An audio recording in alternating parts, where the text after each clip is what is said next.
Show में मेरे साथ मौजूद है जोया और हारिस। वैसे मुझे दोनों ये बात बताएं कि आप लोगों ने लास्ट सिनेमा में पाकिस्तानी फिल्म कौन सी देखी थी? लव गुरु। लव गुरु। आपने कौन सी देखी थी? पाकिस्तानी फिल्म मौला जट। मौला जट देखी थी। मुझे वैसे आप तो 3 साल से कोई मूवी नहीं देखी। दीमक कितनी अच्छी है तुम्हें? मौला जट बहुत अच्छी फिल्म थी। उसके बाद मैं वो स्टैंडर्ड नहीं स्पॉइल करना चाहता। बट भाई उसके बाद दीमक वॉज वन नाइस वॉच वो है। अच्छा मुझे वैसे आप दोनों एक बात बताएं, हम जब भी कोई पाकिस्तान में कोई नई फिल्म आती ना तो हम हमेशा इससे हमें लग रहा होता है कि बस अब तो हमारे सिनेमा की जो रौनकें हैं वो बहाल होने वाली हैं और चीज़ें हालात फिर से बेहतर होंगी। लेकिन होता ये कि जब वो फिल्म आती है और उसके बाद 1-2 हफ्ते के बाद हम देखते हैं कि वो फिल्म उतर भी जाती है। सो बड़ा बड़ा दुख भी होता है। बीइंग मतलब आप क्योंकि फादर ने इतनी बड़ी बड़ी फिल्में, मौला जट का नाम किया, आपके वाले साहब ने लिखी है, क्या लगता है कि ऐसी क्या चीज़ें जो हमारे सिनेमा को रिवाइव कर सकती है? Economic stability. क्योंकि हमारे ड्रामे क्यों चलते हैं? क्योंकि एक तो वो कंटेंट में अच्छा, उसके अलावा वो आपके पास है फ्री में। आपने वो केबल लगवाई हुई है या आपके पास यूट्यूब का पैकेज है और आप वो देख रहे हैं। हमारा एक सिर्फ 3-4 शहर है ना जिसमें 1% हमारी या 0.1% आवाम रह रही है। बाकी जो हमारे मैसेज हैं they are below the poverty line. तो वो 1000 की 2000 की टिकट लेके वो 700 रुपए के पॉपकॉर्न और 1500 के नाचोस तो भाई 3000 तो जब वो नहीं खाएंगे उस मूवी के लिए कि जो वो उन्हें बाद में देखने को मिल जाए या उससे अच्छा ड्रामा वो घर में देख लेंगे। इतने ज्यादा ड्रामे वो घर में देख लेंगे। That's the only reason. तो साथ में मुझे आपने ड्रामास की बात की, तो आपको ये लगता है कि जो फिल्म के एक्टर्स और जो ड्रामा के एक्टर्स हैं वो मुख्तलिफ होने चाहिए? आई थिंक ये पुरानी बात है। अब हमारे इतने ज़्यादा प्लेटफॉर्म्स बन गए हैं। पहले होता था कि जी सिनेमा का एक्टर सिनेमा का होगा। अब हमारे आप अगर इंटरनेशनली भी देख लें तो OTTs में बहुत सारे जो है हॉलीवुड के एक्टर्स हैं, टीवी कर रहे हैं, सिल्वर स्क्रीन कर रहे हैं। So it's about your acting range. आपका टीवी की एक्टिंग थोड़ी डिफरेंट होती है, सिनेमा की थोड़ी लार्जर देन लाइफ होती है, थिएटर की आपकी डिफरेंट होती है। As long as you're a good actor and you can achieve all 3 in different categories, तो आई थिंक इट्स फाइन। लेकिन आपको उसके अंदर आपको डिफरेंस लाना है। आपको पता चलना चाहिए कि जब आप बड़ी स्क्रीन पे कुछ देखने गए हैं तो उसकी फ्रेमिंग, उसके विजुअल्स वो बड़ी स्क्रीन वाले ही हैं। बिल्कुल बिल्कुल। क्योंकि ड्रामा तो हमारा इतना सा होता है, उसके अंदर आपका एक्टर का ज़्यादा काम होता है, आपकी लाइटिंग का, आपकी आर्ट डायरेक्शन का इतना काम नहीं होता, क्योंकि आपको बस इमोशंस कन्वे करने हैं। With cinema it's a big screen, आपको सब कुछ नज़र आ रहा है तो उसके ऊपर पैसे भी ज़्यादा खर्च होंगे। लेकिन उसके ऊपर जब आवाम को वो इमोशंस मिल रहे हैं तो वो सिनेमा नहीं जाएगी हमारी। आपका क्या पॉइंट ऑफ व्यू इस पे? क्या चीज़ें वापस बहाल कर सकती हैं सिनेमा को? सेम जैसे अनफॉर्चुनेटली हमारे मुल्क के सारे इदारे बहुत ही डाइसी हो चुके हैं, इस तरह से भी इंटरटेनमेंट भी है। 40+ कुछ स्क्रीन हार्डली हमारे पास हैं पूरे पाकिस्तान में। और हमारी कराची में इतना पुराना सिनेमा हाउस बंद हुआ है तो लोगों से बड़ा वो तो वो कल्चर भी जा रहा है साथ साथ। तो आई थिंक जो अथॉरिटीज़ हैं ये तो उनका काम है कि इसको प्रमोट करें। हमारे हाथ से तो बाहर जा चुका है अब। अगर क्योंकि इंडिपेंडेंटली जो लोग मूवीज़ बना रहे हैं, I think hats off to them कि इतने कम सिनेमास के ऊपर भी वो इतना बजट लगा के उससे फिर रिकवरी करना और वो पूरा प्रोसेस से गुजरना लोग कर रहे हैं। वरना आपको फाइनेंशियली अलाउ नहीं करता आपका मुल्क कि आप इसको ज़्यादा ग्रो करें या मूवीज़ बना सकें। और एक और बात भी आपको बताऊं कि हमारी जो गवर्नमेंट है उसने कभी भी हमारी इंडस्ट्री को ओन नहीं किया। आपके जो एक्टर्स होते हैं, आपकी जो इंडस्ट्री होती है ना, वो एक तरीके से आपके मुल्क की एल्बम होती है, फोटो एल्बम होती है for the entire world. It's your catalogue, आपका वो मैगजीन होता है। बिकॉज हमें अगर इंडिया के बारे में कुछ पता है एक्सक्यूज मी, तो हमें उनकी मूवीज की वजह से ही पता है। हमने जाके तो नहीं देखा हुआ भाई, उनके सारे टूरिज्म चलता है उनकी फिल्मों की वजह से। हाँ, सो आई थिंक कि हमारी गवर्नमेंट भी अगर हमें सपोर्ट करे हमारी इंडस्ट्री को जैसे वो बाकी इदारों को सपोर्ट करती है तो भी बहुत सब कुछ हो सकता है। अच्छा जोया, मुझे बताएं क्योंकि आपके वाले साहब तो फिल्में देखते थे, आपने अपने वाले साहब की कितनी फिल्में देखी हैं? बताया जाइए। अब्बा जी की कितनी लिखी हुई कितनी फिल्में देखी है? अभी जो आई थी मौला जट, मैंने वो देखी है। उसके अलावा जो बचपन में जब से होश संभाला था तो आई थिंक अब उसके 3-4 साल बाद ये वो रिटायर हो गए थे। तो जो 3-4 साल में जो मूवी थी वो मैंने देखी है। लेकिन यूट्यूब वाला कोई पुरानी वाला फिल्में उसमें कुछ देखी हो? कुछ कोई नहीं देखी? अब्बा को कभी आपने तारीफ की हो कि आपने मुझे फलानी चीज़ बहुत अच्छी लिखी थी? हाँ, उनकी एक मूवी है ये आदम। हाँ, ये आदम। मुझे वो मूवी बहुत पसंद है। आई थिंक कि उस मूवी को दोबारा बनना चाहिए। अगर ये आदम हम आई बिलीव अगर यूट्यूब पे होगी ताकि हम इसको देख सकें, एंजॉय करें। अगर नहीं होगी मैं आपको उसकी CD ला दूंगी, आप वो जरूर देखें। आई थिंक इट्स बहुत ही जबरदस्त मूवी है। खुद ऐसे सोचा कि मैं मूवी बनाऊंगी, अब्बा लिखें और मैं उसको डायरेक्ट करूंगी? नहीं, मैं डायरेक्शन का कभी नहीं सोचा वैसे। मैंने लिखने का सोचा है, मैंने 2-3 दफ़ा लिखा भी है, लेकिन कभी मेरी हिम्मत नहीं हुई कि वो मैं सरेआम किसी को दिखाऊं या पढ़ाऊं। कभी अब्बा के किसी काम में नक्स निकाला आपने? बहुत बहुत ज़्यादा। किस चीज़ पे सबसे ज़्यादा?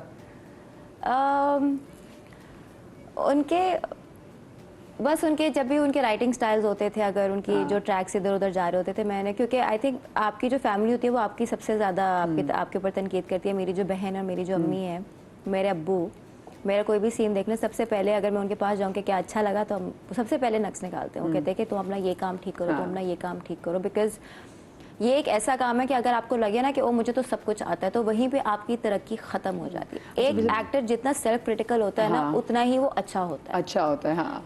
लेकिन उसके लिए काम करना इतना मुश्किल होता है। लेकिन पिछले दिन आपके नासिर साहब बड़े धमाकेदार किस्म की पॉडकास्ट भी करे थे। कई उन्होंने वो कहा भी कि मेरी बेटी ने मुझे मना किया, तो वो आप देखती हैं अब्बा के पॉडकास्ट? वो मैंने देखे थे, इसलिए मैंने मना किया था। लेकिन मुझे उड़ती उड़ती खबर सुनाई दी कि दोबारा शुरू हो गया, तो अब ये कॉल मिलानी पड़ेगी उन्हें। आप बताएं वैसे आप अपना काम देखते हो, आपने कहा आप टीवी नहीं देखते? हाँ, मैं पाकिस्तानी कंटेंट नहीं कंज्यूम करता। अपना कंटेंट देखते हैं? नहीं, अब तो बहुत शुरू में देखता था, अब नहीं देखता। अब मैं सेट पे होता हूँ तो अपने डायरेक्टर के साथ ही कर लेता हूँ, बिकॉज वो अल्टीमेटली वही रिफ्लेक्ट कर देता है कि क्या हुआ है क्या नहीं हुआ। पाकिस्तानी कंटेंट क्यों नहीं देखते बताओ? पाकिस्तानी कंटेंट इसलिए देखता क्योंकि मैं प्रोड्यूस करता हूँ ना, मैं उसका हिस्सा हूँ। 12 घंटे मैं सेट पे बैठ के काम कर रहा हूँ, वापस जाने के बाद भी मेरी वही इंटरटेनमेंट होगी। मैं ड्रामा लगा के देख रहा हूँ, तो वो एक लूप और हॉल ऑफ मिरर है ड्रामों का। और एक नज़रिया भी बदल जाता है। मुझे पता है कि बिफोर आई स्टार्टेड एक्टिंग, तो जिस तरीके से मैं वो ड्रामे पाकिस्तानी इंजॉय करती थी ना, अब मैं नहीं कर पाती, क्योंकि मैं कहती हूँ कि अभी कॉन्टिन्यूटी ब्रेक हुई है, अच्छा ये लोकेशन पे तो ये मसला हुआ था, अच्छा ये इनकी लाइट में ये मसला आ रहा है, कलर ग्रेडिंग में ये मसला आता है, अच्छा ये सीन में तो मास्टर ही नहीं शूट हुआ, एक्टर अब मुझे थका हुआ लग रहा है, लगता है लाइन बहुत ज्यादा से ले ली मैं। अब ये सीन पेला हुआ है, वो स्पॉइल हो जाता है ना आपके लिए, क्योंकि आप प्रोसेस का हिस्सा बन जाते हैं। प्रोसेस का हिस्सा बन गया, तो it's not the same anymore. मुझे बताएं, हमारे शोबिस की इंडस्ट्री में सर्वाइव करने के लिए किसी पर्टिकुलर ग्रुप में होना क्या आपको लगता है जरूरी है? नहीं, आपको नहीं लगता? नहीं, मुझे नहीं लगता। आप अपने क्राफ्ट की वजह से आप बिल्कुल सस्टेन कर सकते हैं? हाँ, अपने क्राफ्ट की वजह से, अपने काम की वजह से, और आपका बिहेवियर कैसा होता है आपके सराउंडिंग्स में, आपकी टीम के साथ। अच्छी पीआर कितनी ज़रूरी है?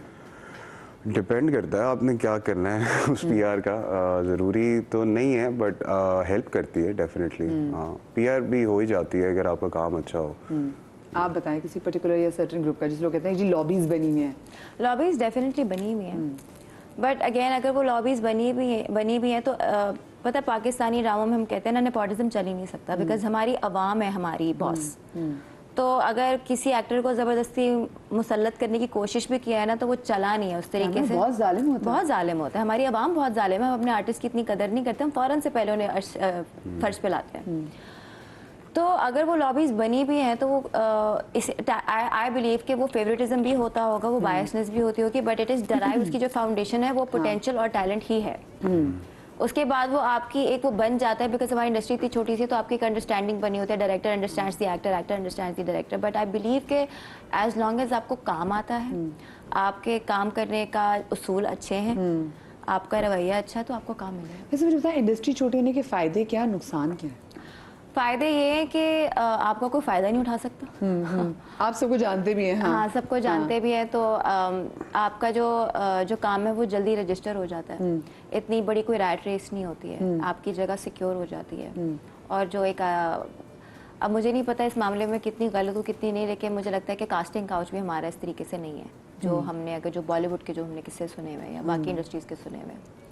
सो आई बिलीव बोल रही है, नुकसान ये है कि फिर हमारे जो राइट्स होते हैं ना, उनमें काफ़ी कमी आ गई, जैसे कि रॉयल्टीज़ नहीं है, हमारे कॉन्ट्रैक्ट्स अगर हम खुद बनवाना शुरू कर दें तो प्रोडक्शन हाउसेस को प्रॉब्लम हो जाती है। We have to adhere to their production. आप लोगों को वैसे मिल जाती है आपके अपने जो क्या कहते हैं, आपके जो चेक्स आते हैं, क्या वो टाइम पे होते हैं? I've been avoiding this question for so long. If you're not comfortable, आप लेकिन जो लोगों ने ऑलरेडी इसके बारे में बात की हुई है और वो कहा है वो सच है। ऐसा ही है कि कोई स्ट्रक्चर नहीं है ना, स्ट्रक्चर बेस नहीं है कि हर चीज़ टाइम पे हो रही है, प्रोफेशनली हो रही है। आवे का आवा जैसे कहते हैं, बिगड़ा हुआ, तो वही है। अच्छा, मुझे पता है फिर कभी वैसे आप लोग दिमाग में बात सोच आती है कि मैं क्यों इस फील्ड में हूँ? क्योंकि हमने बहुत से ऐसे लोगों को देखा है जो कि वो कहते हैं कि यार इतनी ऐसा लगता है कमेटी डाली हुई है और आपको काफ़ी देर बाद आपके चेक्स मिल रहे होते हैं। तो कभी इस चीज़ को लेके थॉट आई क्या वाई इतनी एफर्ट कर रहा हूँ पे आपको चेक्स भी जब थोड़े लेट होते हैं? हाँ आती है, लेकिन फिर आप उसको सेंटर, मैंने तो उसको सेंटर बनाना छोड़ दिया ना, मैंने उस पर डिपेंड होना छोड़ दिया कि इसकी मनी से डिसाइडेड होगा। मेरा शौक है, ये शौक की हद तक ठीक ही है। अगर मैं इसको एज अ करियर सोचूं कि इससे मैंने कुछ बहुत ड्राइव करके अपनी लाइफ बनानी है, नहीं नहीं नहीं नहीं नहीं आई कांट बी। तो वैसे भी बताएं कि अगर इसको एज अ शौक है, फिर साथ में आई एम श्योर आपके दिमाग में किन्हीं की चीज़ें आती होगी, क्योंकि आप, मैं जितने भी एक्टर से मिलती हूँ ना, मैं सबसे पूछती हूँ, मेरे ख्याल से शायद बुशरा आपा के, आई रिमेंबर जितने भी जब लोगों से कभी जिससे भी अगर सवाल पूछा है तो वो सारे कहते हैं कि हाँ भी ये चेक्स वाला मामला ये से बहुत आपको ड्रेन कर देता है, क्योंकि कभी 4-4, 5-5 महीने तक आपका चेक नहीं आता, पर कभी कभी आप उन प्रोडक्शन हाउस तक फंस भी जाते हैं। लेकिन अब भाई मैं क्या सवाल करने वाली थी, इसी से मैं वो भूल गई। हाँ साथ में कोई और काम मुझे बताएं, आपको होता है कि हमें इसके साथ कुछ और काम भी करना चाहिए? बिल्कुल, आई थिंक क्योंकि हमारी इंडस्ट्री छोटी है, इसके अंदर हमारी कोई जॉब सिक्योरिटी उस तरीके से नहीं है। आपकी कोई पेंशन फंड नहीं क्लियर हो रही है, आपका कोई मेडिकल नहीं हो रहा है, आपको कोई हाउसिंग नहीं मिल रही है, और ये प्रोजेक्ट टू प्रोजेक्ट है ना, इसमें कोई स्टेबिलिटी नहीं है। तो इट अनफॉर्चुनेटली बहुत से लोगों का ये मेन सोर्स ऑफ इनकम है, वो घर चलाने निकली हैं बच्चियां अपने घर से। बिल्कुल ऐसे ही। बट आई डू बिलीव कि ये नहीं होना चाहिए आपका साथ में, ये there should always be a passive source of income जो होनी चाहिए। I already had one. हाँ आप लोग तो मेकअप का भी आपका बैकग्राउंड है, तो मेरा ऑलरेडी वो था, तो इसलिए प्रोजेक्ट जो मैंने चूज किया ना वो बड़ा हाथ था, because I wasn't basing my financial decisions on it, so I didn't have to take projects after project. I could afford to be selected. आपका अपने सैलून का आपने कर लिया अभी तक कराची? मुझे ये बताएं पहले, ए गल 10 मैंने कुड़ी है, मैं तो दसनी है वेरी सुन इंशाल्लाह। आप बताएं, आप एक्टिंग के साथ ऐसी क्या चीज़ें जो करना चाहेंगे ताकि आपका ये शौक बरकरार है और आपको चुभे ना कि ये शौक? बहुत कुछ है। अभी कभी कभी मैं सोचता हूँ तो मैं ट्रैवल व्लॉगर बन जाऊँ, क्योंकि मुझे इतना मज़ा आता है। काफ़ी काम है जो किए जा सकते हैं, बल्कि कर भी रहा हूँ। एक्टिंग अब थोड़ा सा सेंटर से हट के मेरे लिए एक विंग बन गया है, जिसको मैं जाता हूँ एंजॉय करने के लिए और वापस आ जाता हूँ। तो do you guys believe in award functions? Believe? No, I don't believe in them. I think it's a business model. तो वो उसी तरह से चलता है कोई इसमें, क्योंकि ये आर्ट है, वही वाली बात है कि कोई कंपैरिजन है नहीं। मतलब 5 लोगों की अलग अलग परफॉर्मेंसेस को खड़ा करके आपने बनाया हुआ है, that's not, doesn't make any sense. हाँ, बिकॉज देखिए अगेन जो चैनल्स अपने अवार्ड्स कर रहे हैं, they are gonna promote their lobby, they are gonna promote their projects, and why wouldn't they? अगर वो पैसा लगा रहे हैं, वो प्रोजेक्ट्स कर रहे हैं, तो वो अपने जिन्होंने आगे अपने इन्होंने चैनल के स्टार्स खड़े करने हैं, वो उन्हीं को अवार्ड्स देंगे। आपके नाम पे टिकट्स बेच रहे हैं।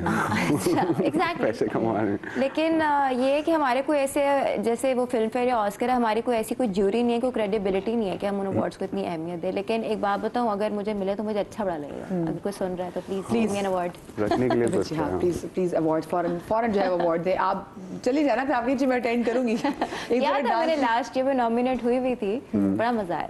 अच्छा मुझे बताएं, हमारे ड्रामास में से कौन सा ट्रेंड आपको लगता है कि जिसको चेंज होने की शदीद जरूरत है? Cousin marriages.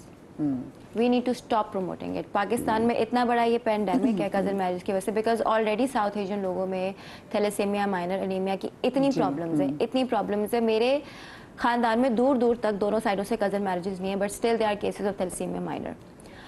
और ये जो जनरेशनल टू जनरेशनल हम जो डीएनए मिक्स करके हम कजन मैरिजेस को अपने ड्रामों में इतना प्रमोट कर रहे हैं, हमने इतना नॉर्मलाइज किया हुआ है, we need to I believe शब के बिरयानी ड्रामा उसमें भी इसको एड्रेस किया गया है, क्योंकि हमारे वैसे भी जेनेटिक डिसिमिलैरिटीज की वजह से काफी बिल्कुल। तो कजन मैरिजेस को आप प्रमोट करना बंद कर दें। आई थिंक कि हम ये हम अपने ड्रामा से ही कर सकते हैं, because dramas define culture of every country. तो आई थिंक हमारे पास कजन मैरिजेस से हटके और भी बहुत सी स्टोरीज हैं, नॉट टू बी हिपोक्रिटिकल, लेकिन अगर मैं कहूँ कि मैं कजन मैरिजेस वाली कहानियाँ नहीं करूँगी तो कहानियाँ बहुत कम रह जाएंगी मेरे करने के लिए, और करियर खत्म हो जाएगा। हाँ, आप बताएं क्या ट्रेंड चेंज होने की जरूरत है? एक तो इन्होंने बहुत अच्छा बोला, ऐसा है इशू तो है। पाकिस्तान में 65% लोग जो हैं फैमिलीज में ही शादी कर रहे होते हैं, which is wrong on so many levels, like biological और ethically भी। but मुझे लगता है जो victimization है ना, औरत को victim बना के और फिर उसका जो reward system ये रखते हैं कि end में she got married and she found that guy and now she's settled for life, ये वाला मुझे समझ नहीं आता। जो damsel in distress concept है हमारा। हाँ, और वो जो अगर हम पढ़ी लिखी लड़की, और अगर ये पढ़ी लिखी strong जो है ना लड़की, वो वैम्प है, और मुझे अपने बाल ना कर्ली ये- है, वैम्प है, वैम्प बाल है। स्ट्रेट है, सही है, जीन्स और टी बाल शर्ट लंबे? पहनती है, वैम्प है, शलवार कमीज पहनती है तो वो बिल्कुल हारिस सही मैंने अपने लड़की शो में है। तो बात की कि अगर पहले हम ड्रामा देखे मैं महीने वैम्प- मुबारक को कि उनके बनी बाल वैम्प। अगर छोटे हों तो आपके लो जी, छोटे पर कटी लो जी, ये तो वैम्प अंग्रेजी है। बोलती है, वैम्प वैम्प है, है। उर्दू बोलती है, सही है, रोती है, ठीक है, ज्यादा हंस रही है तो वैम्प है। अच्छा, वो भी ना कुछ चीजें कंट्रोल में नहीं है, तो बिल्कुल खैर। Thank you so much Zoya आपका, thank you so much Haris Thank you आपका कि for आप लोग having मेरे शो पे आ रहे हैं। आई एम श्योर कि अल्लाह करे आप आने वाले प्रोजेक्ट्स में इतना ज़बरदस्त काम करें, क्योंकि हम यही चाहते हैं। मैं हमेशा अपने इस प्लेटफॉर्म के थ्रू ये बात करती हूँ कि मैं अक्सर जितने भी पढ़े लिखे शोज़ भी कर लूँ, मैं आपकी मेंटल हेल्थ के वाले से बात कर लूँ, मैं आपकी फ़िज़िकल हेल्थ के वाले से बात कर लूँ, या मैं कोई भी बहुत बड़ा सोशल इशू के वाले से बात कर लूँ, मुझे लगता है हमारे ड्रामा का मीडियम आजकल इतना स्ट्रॉन्ग है कि आप इस पर ये जितनी बात करें ना, वो लोगों को उतना एजुकेट कर सकते बिल्कुल सही हैं। सो जब हम पोलियो के वाले से बात कर रहे होते हैं, हम कज़न मैरिजेस के वाले से बात कर रहे होते हैं, हम ये थैलेसीमिया, सब ऐसी चीज़ों की बीमारी के वाले से बात कर रहे होते हैं, ड्रामास भी इसके वाले से बात करना बहुत ज़रूरी है। आई होप कि आप लोग बहुत आगे जाके मेजर ऐसे बड़े प्रोजेक्ट्स करें। Thank you so much. आप लोग शाद रही, आबाद रही, अल्लाह पाक आपको औलाद के गम से महफूज रखे, ज़िंदगी दी तो कल आपसे मुलाकात होगी। अल्लाह हाफिज़।